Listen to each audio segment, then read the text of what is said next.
Welcome to ETV prime. యాక్చువల్గా మన channel మీద జనవరి 5వ తారీఖున స్ట్రైక్ పట్టడం జరిగింది. అంటే ఒక కంటెంట్ కి సంబంధించి అప్పుడు కోడి పందాలు, ఆ సంక్రాంతి ఆ టైంలో కోడి పందాలు గురించినటువంటి ఒక వీడియో విషయంలో స్ట్రైక్ పట్టడం జరిగింది. అది 7 days బ్లాక్ అయింది. ఆ తర్వాత మళ్ళీ ఇప్పుడు వాచ్ పీరియడ్ నడుస్తుంది. అది 90 days, అంటే అప్ టు ఏప్రిల్ దాకా. సో ఈ పీరియడ్ లో కొంచెం వ్యూవర్షిప్ చాలా తక్కువ ఉంటుంది. అయినా కూడా మన ఛానల్ ని లైక్ చేస్తున్నటువంటి వ్యూవర్స్ ఎవరైతే ఉన్నారో, సబ్స్క్రైబర్స్ ఎవరైతే ఉన్నారో వాళ్ళు వేల సంఖ్యలో చూడటం అనేటువంటిది మాకు చాలా సంతోషకరమైనటువంటి విషయం. అయితే ఇంకా మరింత మందికి ఇప్పుడు వ్యక్తిగతంగా మీరు షేర్ చేస్తే మన ఛానల్ ఇంకా బాగా వ్యూవర్షిప్, సబ్స్క్రైబర్స్ పెరిగేటువంటి అవకాశం ఉంటుంది. సో ఆ దిశగా మీరు తోడ్పాటు అందిస్తారని ఆశిస్తున్నాము. Thank you very much. ఇప్పుడు మ్యాటర్ లోకి వెళ్తే, మనం ఇప్పటికీ చాలా సార్లు చెప్పుకున్నటువంటి విషయం, గత వారం రోజులుగా విపరీతంగా నలుగుతున్నటువంటి విషయం, లడ్డు వివాదం ఏదైతే ఉందో అది పూర్తిగా సుప్రీంకోర్టు అసలు మతాన్ని రాజకీయంతో ముడిపెట్టద్దు, దయచేసి ఎవరో కూడా పూర్తి వివరాలు, పూర్తి ఫైనల్ తీర్పు వచ్చే వరకు, ఈ విషయంలో దోషులు ఎవరో తేలే వరకు ఎవరో కూడా దీని మీద ఎలాంటి ప్రకటనలు చేయొద్దు అని చాలా గట్టిగా ఘాటుగా వ్యాఖ్యానించింది. ఏ ఆధారం లేకుండా దీంట్లో జంతుకు కలిసింది అని సాక్షాత్ ముఖ్యమంత్రి చంద్రబాబు నాయుడు గారు, అలాగే ఉప ముఖ్యమంత్రి పవన్ కళ్యాణ్ గారు చెప్పడంతో సుప్రీంకోర్టు సాక్షాత్తు అంత ఘాటుగా వ్యాఖ్యానించినా కూడా మేము దాన్ని పట్టించుకోము అన్నట్టుగా కోర్టు తీర్పును కూడా బేఖాతరు చేస్తూ, ఆ తర్వాత అనేక సార్లు ఈ ఛార్జ్ షీట్లు వేసే సమయంలోనూ, లేదంటే దీని ప్రాసెస్ అయ్యే సమయంలోనూ కూడా స్పెషల్ ఇన్వెస్టిగేషన్ టీం ఏదైతే ఉన్నారో వాళ్ళు ఏదో ఒక లీక్లు ఇవ్వటము, లేకపోతే ఏదో ఒక ప్రాసెస్ టైంలో ఏదో ఒకటి కామెంట్ చేయటం, టీడీపీ అనుకూల మీడియా ఇంకేముంది, ఇది అసలు నెయ్యే కాదు, ఇది కెమికల్, అది ఇది రకరకాలుగా మాట్లాడుతూ వచ్చారు. ఇక ఫైనల్ గా ఛార్జ్ షీట్ దాఖలు చేసింది ఏదైతే ఉందో దాంట్లో చాలా క్లియర్ గా దీంట్లో జంతుకు కలవలేదు అనేటువంటి స్పష్టమైంది. అయితే కల్తీ నెయ్యి అనేటువంటిది దాంట్లో ఇంకా స్పష్టత రావాల్సిన విషయం ఉంది. కల్తీ అనేటువంటిది రకరకాలుగా వనస్పతి ఆయిల్స్ కలవడం, లేకపోతే వెజిటబుల్ ఫ్యాట్స్ కలవడం, ఇలాంటివి రకరకాలుగా జరుగుతూ ఉంటాయి. అవి ఇప్పుడే కాదు, దశాబ్దాల తరబడి అవి జరుగుతున్నాయి. ఎందుకనంటే లార్జ్ స్కేల్లో నెయ్యి సరఫరా చేయటం అనేటువంటిది ఇప్పుడున్న పరిస్థితుల్లో సాధ్యం కాదు. ఎందుకనంటే తిరుమలకి కొన్ని లక్షల కిలోల నెయ్యి అనేటువంటిది అవసరం. కాబట్టి అన్ని లక్షల కిలోల సంఖ్యలో నెయ్యిని సరఫరా చేయటం అంటే ఎన్ని కోట్ల సంఖ్యలో ఆవులు కావాల్సి వస్తుంది, గోసంపద కావాల్సి వస్తుంది. అన్ని గోశాలలు లేవు మనకి. సో అందువల్ల ఏంటంటే అప్పుడప్పుడు దాంట్లో కొంత ఈ వనస్పతి లాంటి ఆయిల్స్ చేరేటువంటి అవకాశం ఉంటే ఉండొచ్చు. అలాంటివి టీటీడీ కూడా ఎప్పటికప్పుడు తిప్పి పంపటం అనేటువంటిది సాంప్రదాయంగా వస్తుంది.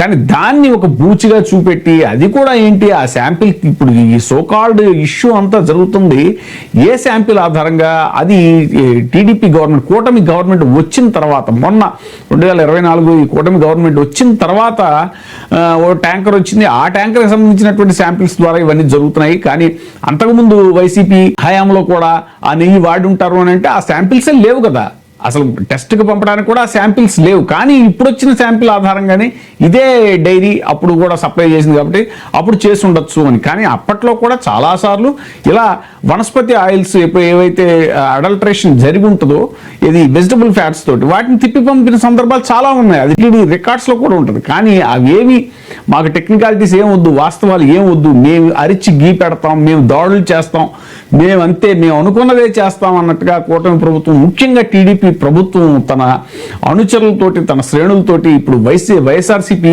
నాయకుల మీద దుష్ప్రచారం చేయించడం, ఆ దుష్ప్రచారాన్ని అడ్డుకుంటూ వైసీపీ కొన్ని కార్యక్రమాలు చేపట్టింది. ముఖ్యంగా అన్ని గుళ్లలో, చాలా గుళ్లలో సంప్రోక్షణ, ఇంత దారుణమైనటువంటి అపచారం చేశారు టీడీపీ వాళ్ళు, కూటమి ప్రభుత్వం. దేవాలయాల మీద, ముఖ్యంగా వెంకటేశ్వర స్వామి, కలియుగ దైవం వెంకటేశ్వర స్వామి మీద ఇంతటి దుష్ప్రచారం చేశారు, ఇంత అపచారం తలపెట్టారు. కాబట్టి ప్రాయశ్చిత్తంగా వాళ్ళు అనేక గుళ్లలో సంప్రోక్షణ చేస్తుంటే వాటిని అడ్డుకునే ప్రయత్నాలు కానీ, ఇంకా గుమ్మన కరుణాకర్ రెడ్డి ఆయన నిందా పరిహార హోమం అని చెప్పేసి ఆయన చేస్తే ఆయనింటి మీదకి టీడీపీ గూండాలు వెళ్ళి దాడి చేయటం కానీ, విడదల రజనీ గారు అక్కడ పల్నాడు జిల్లాలో ఒక గుళ్ళో ఆవిడ కూడా ప్రాయశ్చిత్తం ఇదిలాగా భగవంతుడా వీళ్ళకి మంచి బుద్ధిని ప్రసాదించి, కూటమి నేతలకి, ముఖ్యంగా టీడీపీ చంద్రబాబు నాయుడు గారికి బుద్ధిని ప్రసాదించని వేడుకుని బయటకు వచ్చిన తర్వాత ఆవిడ కారులో ఎక్కితే ఆవిడ మీద దాడి చేయటం కానీ, ఇంకా తాజాగా ఇది హిందూపూర్లో ఆవిడ వైసీపీ కోఆర్డినేటర్, ఆవిడ సమన్వయకర్త దీపిక, ఆవిడికి అర్ధరాత్రి వెళ్ళి నోటీసులు ఇచ్చారంట పోలీసులు. ఏది ఈ లడ్డూ మీద దుష్ప్రచారాన్ని అడ్డుకునేటువంటి కార్యక్రమం ఏదైతే ఉందో దానికి వ్యతిరేకంగా నిరసన తెలియజేసే కార్యక్రమానికి మీకు అనుమతి లేదు అంటూ అర్ధరాత్రి వస్తే ఆవిడ అభ్యంతరం వ్యక్తం చేస్తే మళ్ళీ మార్నింగ్ వచ్చి మళ్ళీ ఆవిడకి నోటీసులు ఇచ్చి వెళ్ళారంట. వచ్చి మీరు నోటీస్ ఇచ్చినా ఇంకోటి ఇచ్చినా ఓకే అర్థం ఉంటుంది. ఎంత తెలుసా టైము? 1 o'clock అండి. ఇది పొద్దున్నే మీకు what is this kind of behaviour? 7 గంటలకు రండి, మీరు ఆపండి, హౌస్ అరెస్ట్ చేసుకోండి, ఇంకోటి చేసుకోండి. రాత్రి 1 గంటలకు వచ్చి మాకు నోటీస్ ఇస్తారా? ఎవరు చెప్పండి మీకు? ఫోటో తీసుకోమని చెప్పండి. మీకు ఎవరో ఉంటే వాళ్ళు చెప్పండి తీసుకోమని చెప్పేసి. వచ్చే టైమా సార్ ఇది? ఏంటి ఇంతలాగా కట్టడి చేయటం ఏంటి, దాడులు చేయటం ఏంటి? తాజాగా అంబటి రాంబాబు గారి మీద గోరంట్ల దగ్గర ఆయన వెళ్తుంటే ఆయన కారును అడ్డగించి మరీ నిన్ను కొట్టేస్తాం చంపేస్తాం అని కర్రలతో వచ్చి దాడి చేయటం, అసలు పోలీసులు చేష్టలుడికి చూడటం ఏంటి? అక్కడ ఒక న్యాయస్థానాలు లేవా, ఒక ప్రజాస్వామ్య పద్ధతి లేదా? వాళ్ళు ఏం చేస్తున్నారు? వాళ్ళు ఏమి దాడులు చేయట్లేదా ఎవరి మీద? మీరు ఇలా చేయటం తప్పు. ఎక్కడికక్కడ పబ్లిక్గా ఈ పోస్టర్లు పెట్టడం ఏంటండి? మరి దారుణమైనటువంటి విషయం.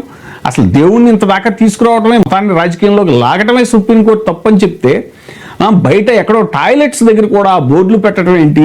దుష్ప్రచారం ఏంటి? కల్తీని వాడారు. తిరుమలలో, సాక్షాత్ తిరుమలలో కూడా ఈ ఫ్లెక్సీలు కట్టడం ఏంటి?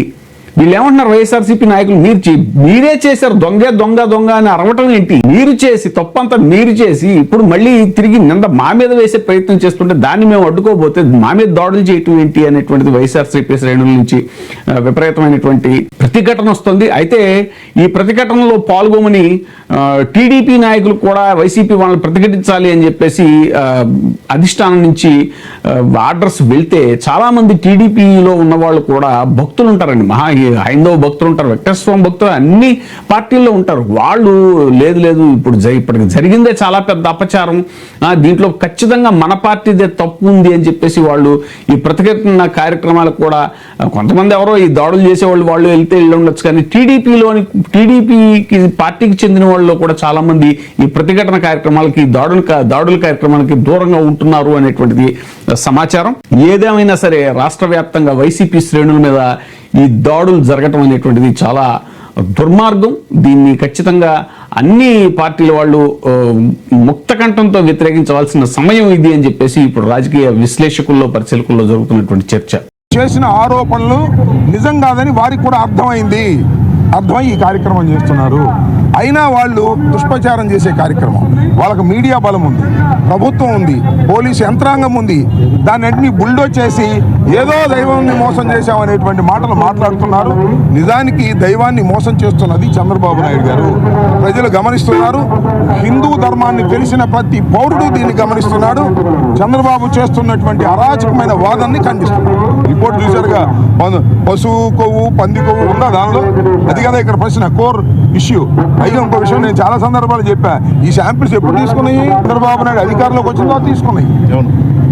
మేము అధికారంలో ఉన్నప్పుడు కాదు శాంపిల్స్ తీసుకుంది. 4 ట్యాంకర్లు తిప్పి పంపించామని చెప్పారు. మళ్ళీ వాడేమని చెప్తున్నారు? మా టైంలో శాంపిల్స్ తీసుకున్నారా? జగన్మోహన్ రెడ్డి గారు ముఖ్యమంత్రిగా ఉన్నప్పుడు శాంపిల్స్ తీసుకున్నారా? సుబ్బారెడ్డి గారు ఉన్నప్పుడు శాంపిల్స్ తీసుకున్నారా?